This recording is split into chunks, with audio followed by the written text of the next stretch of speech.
And we continue at 2:06 in the afternoon on the John Phillips Show. Mr. Randy Wangs in Culver City. John, for just a second, I have to go back to San Jose State Senator Dave Cortese, because just a few seconds after we stopped playing that tape, he said what might be the most outrageous thing in this entire interview about high-speed rail. But I would ask taxpayers, residents of California, to start thinking of it as a stimulus package that's going to generate. The rail itself is going to create cause for major development around it. It's not a rail, it's a stimmy. Well, that's what you have to say when people start to understand that no high-speed rail will ever actually be built. Who cares if we get a train? It's all about spending money. That's California to a T, baby. All right. It is a pleasure to welcome our next guest to the program. He is a senior editor at Reason and host of Rising on the Hill TV. You can follow him on X at Robby Soave. Robby Soave, welcome. Good to be with you. Now, as a libertarian, hearing things like that must make your head explode, where we have this project that's cost a fortune. It's supposed to be done by now, high-speed rail. It's nowhere near being completed. In fact, we have one stretch of rail between nowhere and nowhere that's supposed to be completed, and now they're saying that's not going to happen unless we give them $7 billion more dollars just this year, and oh, by the way, we'll need more next year too. And now they're trying to rebrand it and say, don't think of it as a train project, think of it as a jobs project. Oh, that is the most loathsome and pathetic excuse you come up with, but this is what we come to. I think it could not be more wrong than to think of government as a jobs program. That isn't how the people view their government at all, ever. They want government to provide the services that only government can provide. That's police services, courts, some other things, run elections, etc. We don't want to be some Soviet system where you got to apply for a job at the local bureaucracy, and that's just what you do, because that creates great inefficiency. Now, as for the project, the high-speed rail pipe dream that you poor Californians have been forced to accept, I think a lot of people knew from the get-go this was not going to work out. This was going to be a wildly expensive and inefficient project. We have a real problem in this country where we can't build things anymore, not because the government doesn't have the will to do it, because the government gets in the way. Regulation gets in the way. I'm really interested right now in this. It's actually by some liberal thinkers, but it raises some good points. This Abundance book by Ezra Klein and Derek Thompson. It goes into just all the ways regulations stop us from being able to build things, environmental impact cost analysis type studies. It's really ruined your state. This is why you can't have enough housing supply and all that. It's government getting in the way. And then people mistakenly believe, some of them think, well, government must be the solution. How can we make government do these things better? Just get it out of the way. Well, and here's what's wild too. Let's just say that everything they promised happened. Let's say the project was completed on time and operated as they sold it to us.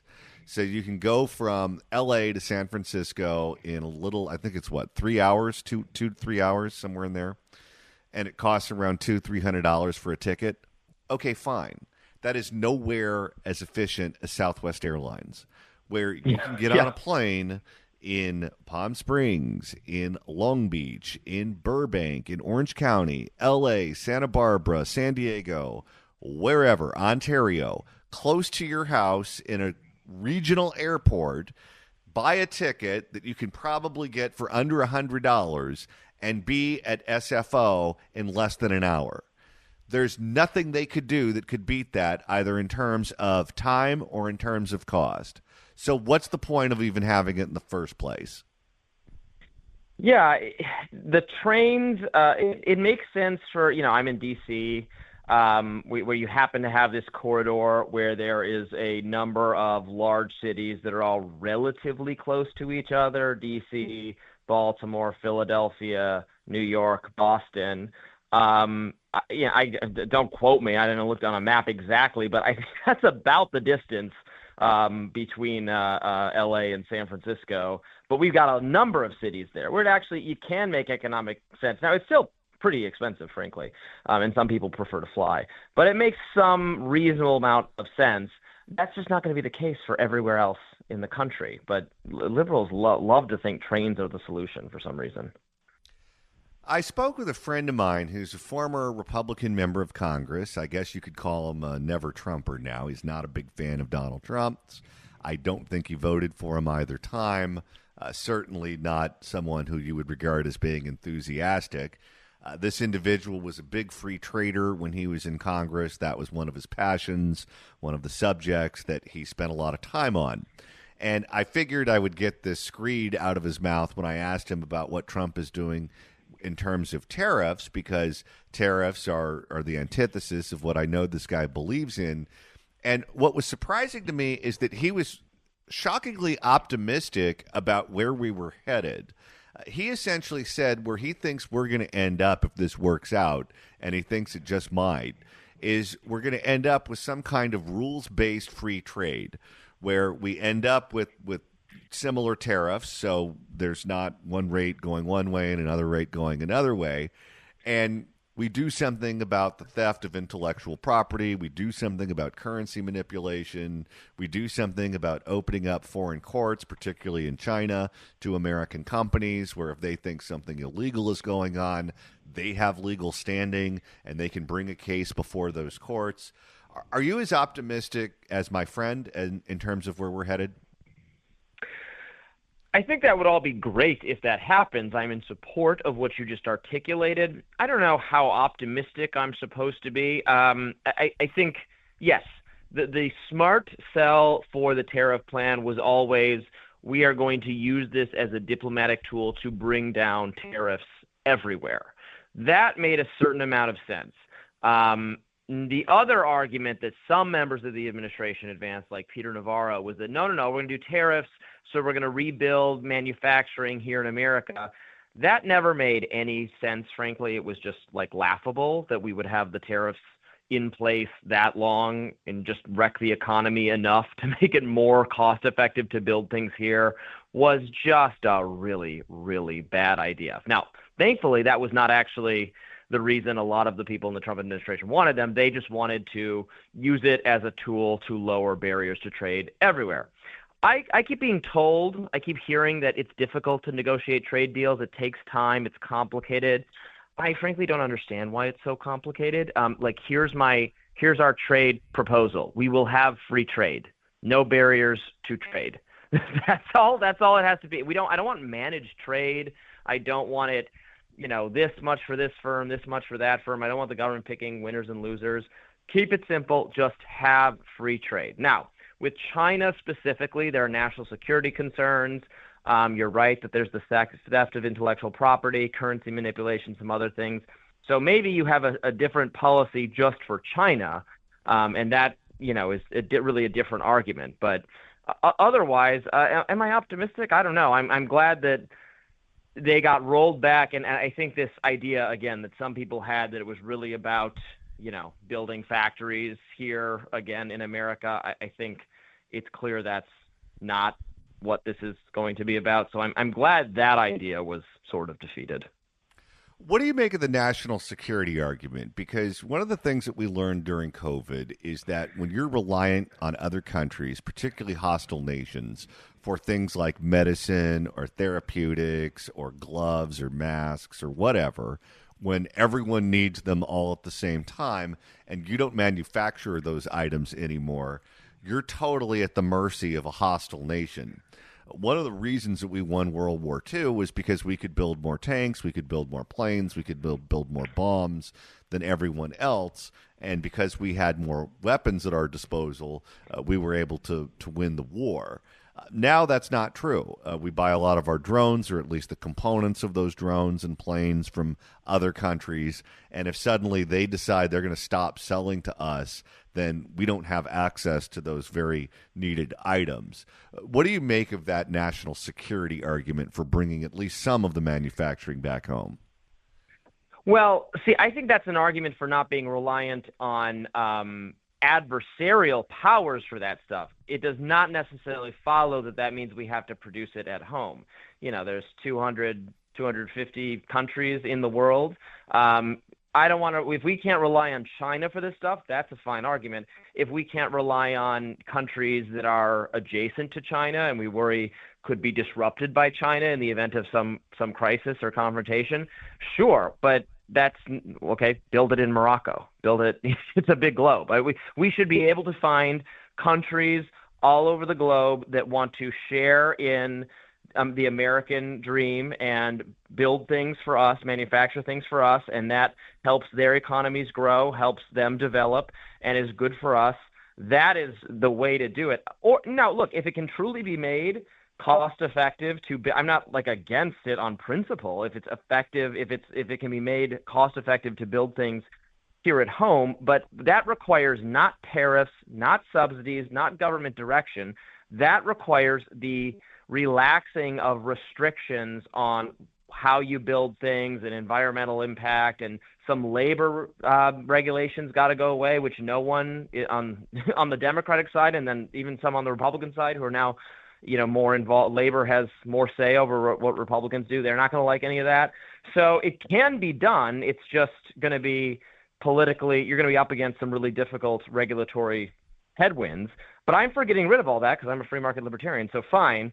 But in the meantime, there's really no reason, just because we shouldn't rely on it from China or we shouldn't rely on it from Taiwan, because what if China conquers Taiwan? That doesn't mean we got to build it all here.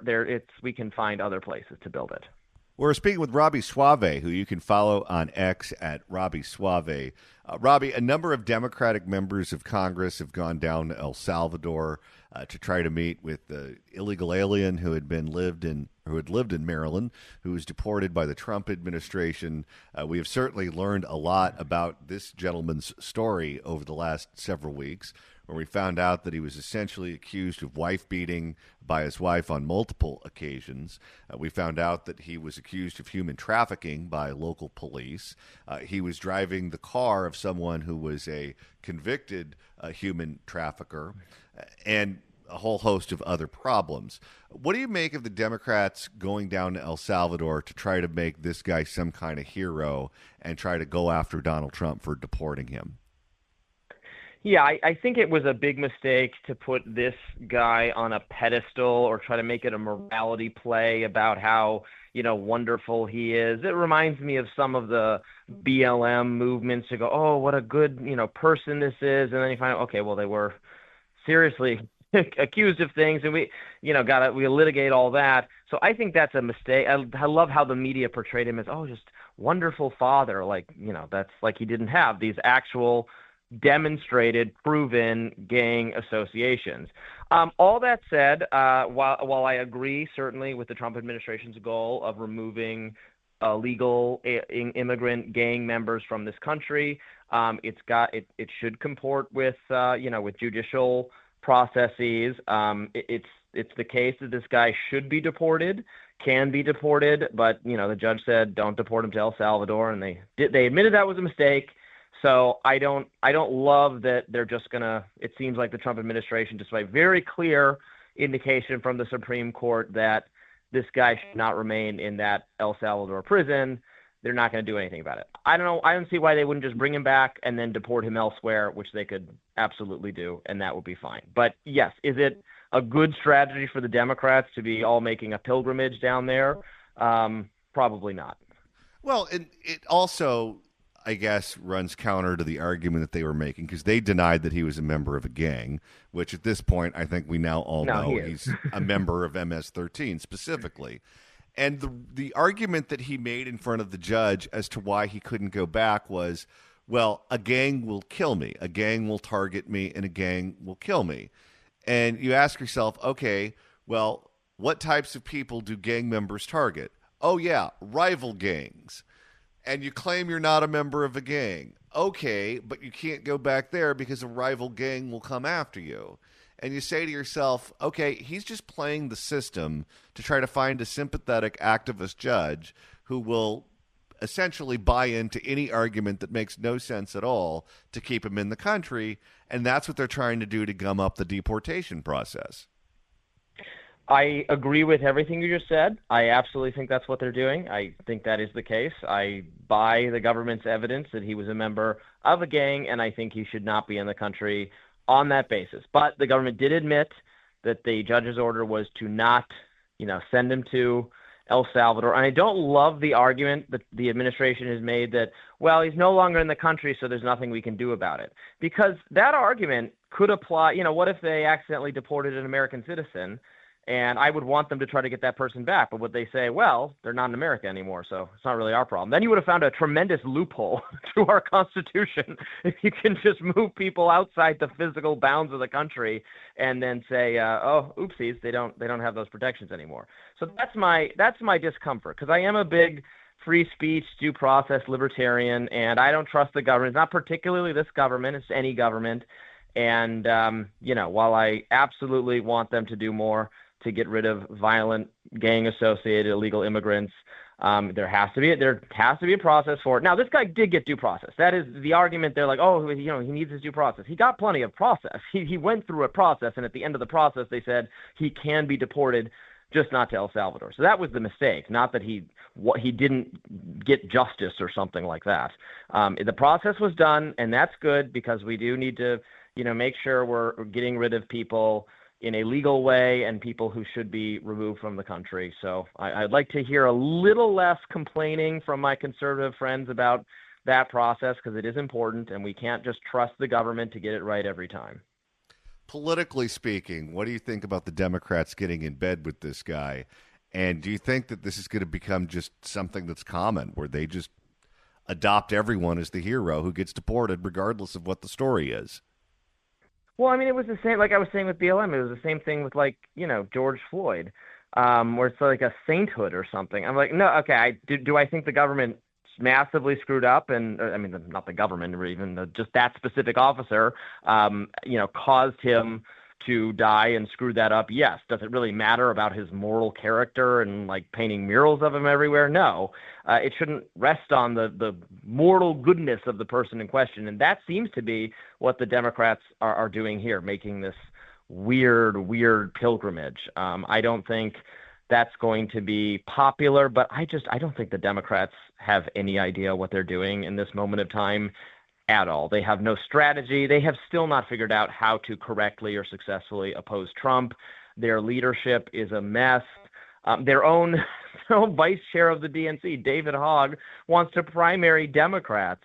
It's a fascinating, catastrophically shoot yourself in the foot kind of civil war thing happening for Democrats. So no, will the politics of this be good for the party?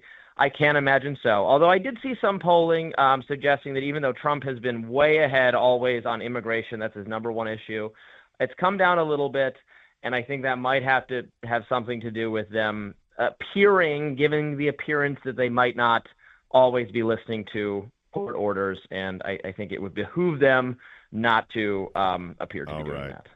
Robby Soave, you can follow him on X at Robby Soave. Have a great weekend, and thanks so much for joining us. You too. Thank you. All right, Randy, it's time to open up the California Crime Blotter. If the cashier is dummy. Questions? And this edition takes us to the frozen food section. Tell me if you've heard this before. A whole bunch of people got attacked by a bunch of teenagers on bikes.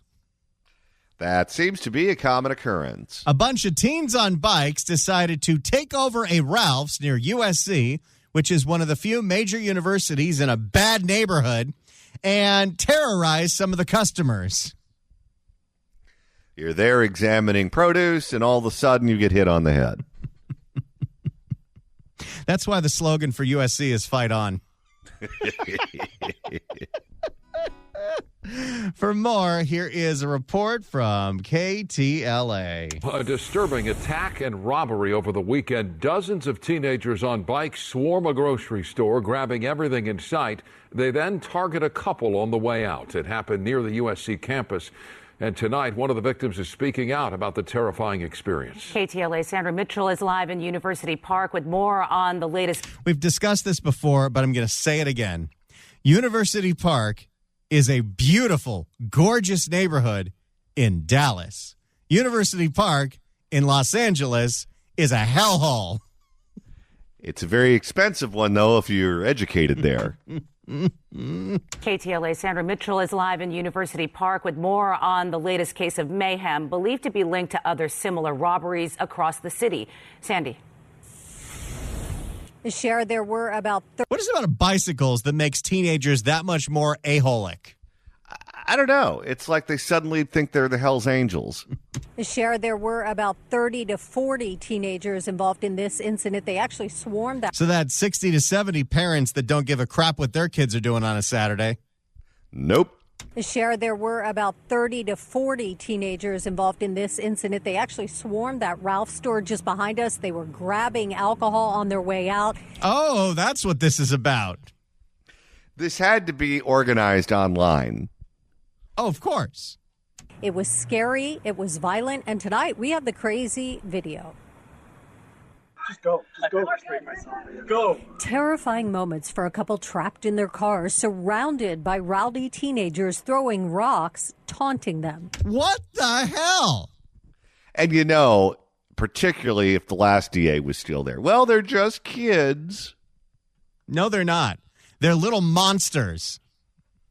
Saying things like, oh, you guys gay? And then it turned into homophobic slurs and screaming and yelling, and then they started throwing themselves at the car, hitting the car, throwing bottles. What? What year is this?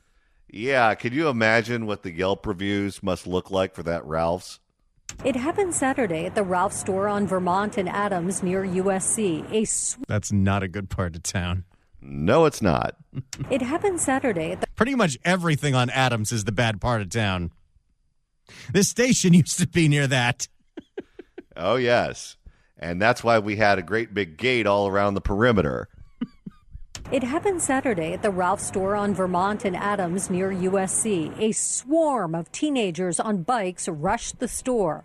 I do like that they're described as a swarm. Like they're bees or wasps. Exactly. Oh, he's stealing, and we see a bunch of teenagers running with their shirts carrying a bunch of bottles. The teens ignored security orders and released pepper spray. Well, what is security supposed to do when 40 of them are trying to steal all the Pop-Off vodka? Well, they're not going to have any Pop-Off vodka left with that many teens there. Pepper spray. There was so much pepper spray in the air that everyone in the store was coughing, sneezing, hiding their face under their shirt. When Ryan and his Kleenex are on aisle 7. They're going to have to sell all those steaks as mesquite now. When Ryan and his husband slipped out of the store, the teens targeted them. Watch out! Back in January, in the mid-Wilshire area, the driver of a Mercedes was surrounded by a group of teens on bikes, the car vandalized. LAPD now says the same teens could be linked to other crimes, including... Wait, this is the same pack of wild little monsters from back then? Well, if it works, why not keep doing it? Kicking and beating a person on the ground near Beverly Hills in February, and looting of 7-Elevens in Pico Robertson and Anaheim. These are the kind of kids that Holly Mitchell wants to make sure we keep out of juvie. Oh, yes, because we don't want to give them a record. Our window is broken. Our windshield has a crack through it. Both of our doors are dented, and there's like a dent with paint damage. If you go to file an insurance claim, do you just say teenagers? Okay, I know nothing about this gentleman who's speaking now outside of what he said in this report. What the hell is he doing living in that neighborhood? It's a very good question. Benson says the damage to his car will cost thousands to repair. And so far, nobody's been arrested. Because I understand these are children, but they're doing really scary things. And we can't just decide that it's not happening. Go. Go. It's like in the middle of an action movie. Just or gun a war it. zone. Benson says he's been posting that video on social media, hoping that somebody recognizes the teens and they can identify them. Again, LAPD says there has been no arrest, but Benson says now those teenagers are actually reaching back out to him on social media and threatening him. And that's not a crime either? It should be. We're live tonight in University Park. I'm Sandra Mitchell, KTLA 5 News. Back to you. You know, usually when we do stories like this, we'll get a call or two that I totally agree with now. The parents should be in prison. Okay. I don't have children. Randy, you don't have children. We, generally speaking, like to refrain from giving parenting advice because we haven't been in those shoes. But every so often, you have to bend the rules. And I know there are columns, advice columns that exist out there, Dear Abby and the rest, where you can write in and ask a question. You're dealing with some sort of dilemma. You needed advice from a trusted source. And Dear Abby can be the person that answers your questions. Well, if you're the parent of one of these children and you're trying to figure out what to do about little Johnny as he terrorizes Ralphs, beats people, destroys property, and then threatens them online, I have some suggestions. Now, I know if you talk to the school guidance counselor, they would tell you to consider after-school programs, maybe a mentor, possibly put them on timeout or ground them. There are all kinds of tools that you can use that are approved by the public schools here in California that can hopefully change your child's behavior. But I disagree with what these schools are suggesting and with what the counselors are suggesting and all of the people with degrees in things like psychology and counseling. Here is my suggestion to you. If one of these kids was yours and you know it to be true, beat them. Beat them over and over and over again until they stop doing that. And if you suspect that they did it again, but you're not entirely sure, beat them again because you know they did it in the past. That's the parenting tip from today's show. All right, here with an update on California's insurance crisis, Mr. Randy Wang. As everyone knows, we are on the way to being completely uninsurable, which is a hop, skip, and a jump away from being completely unmortgageable. So the state of California convened a Zoom meeting with some of the top experts in the industry to figure out how we fix this. Ricardo Lara was not invited. Well, if he was invited, it's not like he would have shown up. Absolutely. For more, here's NBC in the Bay Area. Well, a step forward in trying to solve California's home insurance crisis. Today, the state convened fire and insurance experts. Our consumer investigator, Chris Kimura, shows us how they want to better assess fire risk more accurately to help set our rates and create a new check on insurance companies. We are here to try to tackle a crisis. The discussion? Virtual, about our harsh reality. California faces near constant wildfire risk. It's driven by human and climate and topography and vegetation, all of which are changing. Everything. All the things cause fire. Yeah, I think we kind of understand that. The state's given insurance companies a green light to use computer models to assess risk and set prices. What these models say has a very, very dramatic impact on policyholders, on what people get charged and what options they have. And we don't get to see the models, but they'll just tell us what they are and then jack up the prices. No, and let's just be honest. We know what's causing all of the risk. The fact that the state does a bad job at clearing brush. We know that electrical equipment not being underground is a fire threat, particularly when it's not maintained and the area around that equipment is not maintained. And we know the homeless encampments start about 50% of the fires in Los Angeles. But if we remain unwilling to do anything about those things and we continue to build out, which is what we're doing, then the risk is going to increase. Earlier this year, we traveled to Boston to show you the teams at a company called Verisk. Everything in catastrophe modeling starts with people. Verisk developed some insurance companies' computer models. We looked at the risk level a model estimated for my home down to the dollar. That number that you generated for my house. Yeah. Can you generate that for my neighbor to the left and my neighbor to the right and everybody else on the block? Absolutely. And in the city? Yeah, absolutely. And in the county? Absolutely. And in the state? Boy, it's like machine gun fire. Have you figured out yet why I wanted to play this story? I'm on to you.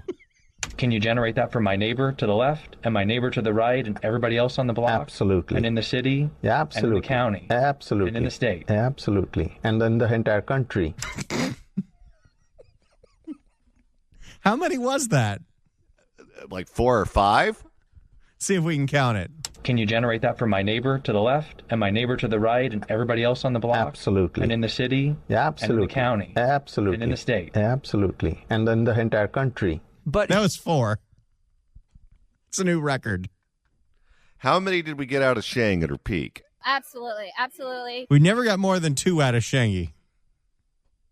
Well, maybe in the trial, when they say, are you ready to put in your plea? Absolutely, absolutely. And he said, absolutely. Can you generate that for my neighbor to the left and my neighbor to the right and everybody else on the block? Absolutely. And in the city? Absolutely. And in the county? Absolutely. And in the state? Absolutely. It sounds even better with an accent, doesn't it? And then the entire country. But here's the thing. That information is not public. It's intellectual property. That generates some skepticism. And so the state's looking to create a public catastrophe model that essentially keeps the private models honest. Yeah, but depending on who builds the model, how dramatic is it going to be? Oh, wait, we're relying on the state to keep them honest? Yes. Oh, we're all screwed. And we feel it's very important that there be this public model that will be a measuring stick against these privately created models. This strategy group of experts in fire science, insurance, and data is recommending the state move forward with creating a public model. The group discussed some key needs, like a common set of data, so catastrophe models are comparing apples to apples when setting the price of your insurance policy. And if you take action to protect your home, like installing these high-tech sprinklers we just featured, the panel said models should take that mitigation into account. That's interesting because every single time there's legislation that's written that would lower your insurance bill if you are self-mitigating, it gets killed by the insurance industry and or Ricardo Lara. Yeah, it's the same thing as buying an electric vehicle so you avoid paying gas taxes. Well, fine, you can do that, but then when it costs them money, they decide they're going to find a different way to tax you. If you're taking mitigation efforts or making mitigation efforts to reduce the fire risk, they're just going to find another way to jack up your rates because then they'd be missing out on money. The experts said developing a robust public model will require a long-term commitment and ongoing funding, likely at a university or a collective of colleges. It's important to get the model as accurate as we can, and this is a process that is going to require maintenance over time as we learn more about fire over time because it's so complicated. Well, and if we commission this thing under Lara, that's no good. And if the development continues under Hogwash, that's no good either. No, and let's be honest, computers are good if you have accurate criteria. But if you have junk going in, you're going to have junk going out. So just because it came out of a computer doesn't mean it's any more accurate than what we're doing now. You know, we just got an email from Roger at johnnydon'tlikeshow@gmail.com, and it's something that's definitely worth talking about because there are the top 2 causes for fires in California outside of, the brush and the electrical equipment. One is homeless, but if you want to talk about why the fires in the Palisades were so awful, devices with lithium-ion batteries. Are we going to get to a point where if you have a Tesla, they're going to jack up your home insurance? Probably. You know what else causes a lot of fires? What's that? Those gender reveal parties. The experts' recommendations will land on the insurance commissioner's desk, and he'll decide whether to move forward trying to build the public catastrophe model. And we'll be watching. Chris Kimura, NBC Bay Area News. There you go. They're trying to create a new model for the state to see how bad your risk is when it comes to home insurance. How is it that we found the man with the worst judgment in the state and we made him the decider? Twice. I'm very kind of sketchy. Oh, we know.